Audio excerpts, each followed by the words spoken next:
Keep in mind that the value of the product is not placed by the business owner. So we as business owners don't place the value on the product. It's the customer or your potential customer who, their perception that sets the tone on the product. They are the ones that perceive value and give value to that particular product. If customers perceive the product as highly valuable or highly needed or highly desirable, you as a business owner can also go on that on creating your pricing. If the customers perceive low value on the product that they're receiving, even if we try to sell it or try to justify it, it won't work. It will not work. I'm going to give you an example. We all value or perceive a BMW to be of a higher value than a Hyundai vehicle. May or may not be true that the BMW car is better built, better performance than a Hyundai. But our perception of a Hyundai is low value or lower value. Our perception of BMW or Mercedes is higher value, even though when you travel to Europe, Mercedes are used for taxi cabs. So it's our perception of the value of the product that makes sense and that triggers the need or the desire for the customer to have that particular product. So as a business owner, we have to know what is the customer's perception when it relates to my product. We have to know that. We have to know what the customer is having this perception based on pain points or sweet spots.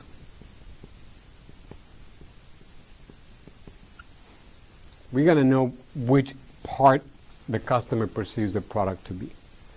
In order for us to present the product to the customer, there's two ways to present it. And this is how it relates to the business plan that you are creating. One is the product description.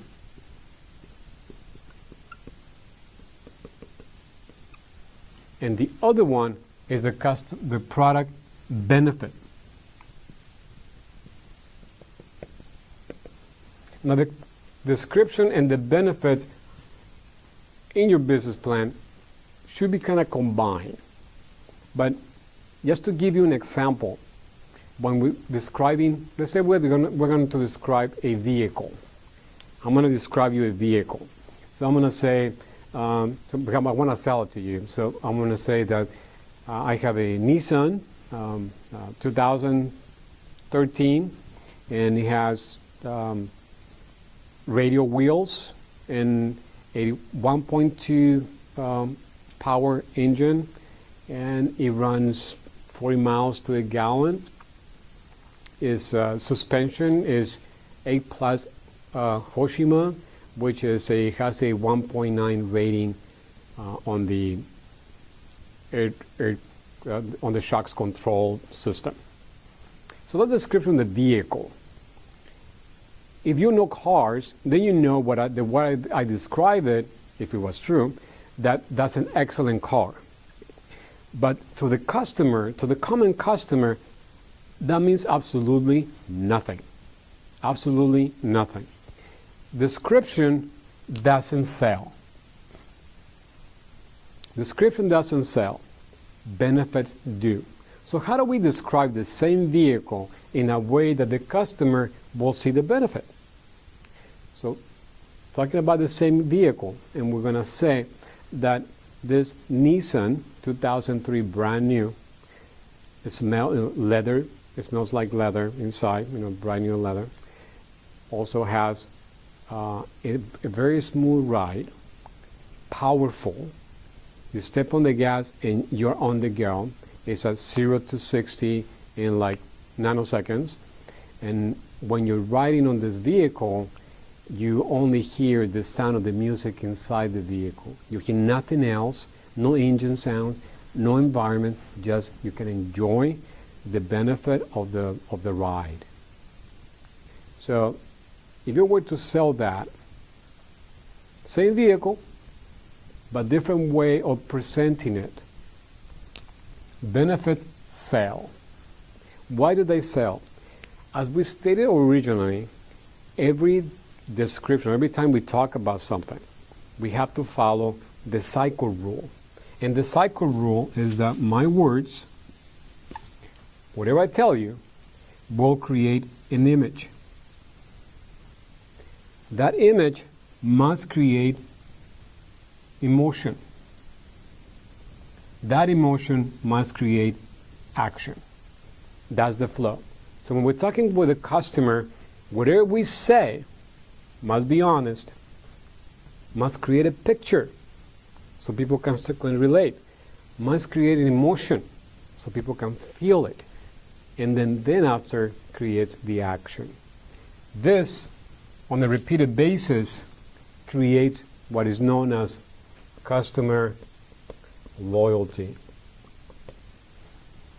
Because the customers always connect the product with the emotion and of course the action. And the action is the taking out the wallet and pay for whatever you want them to pay for. But in order for that to happen, this too must exist. Because if there is no image, there is no action.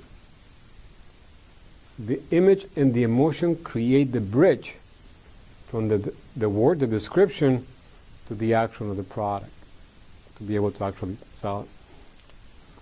Nobody likes to be sold anything. So when we're trying to have customers buy from us, we can't sell them anything. Because the moment we sell it, we lose the customer. So how do we do this? Today's business world relies on relationships.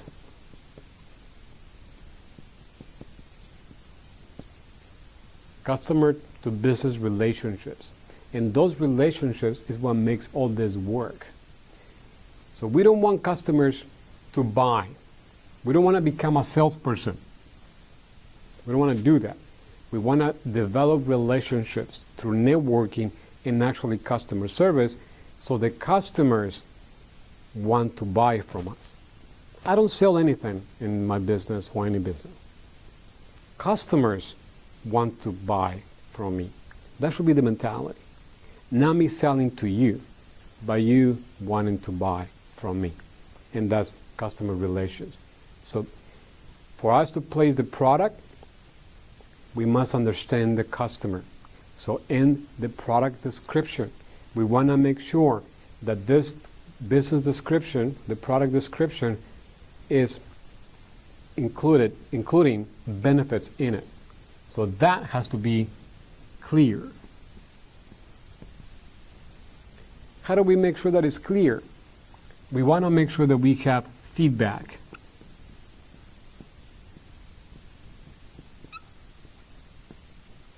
So once you have developed your business description, present it to someone.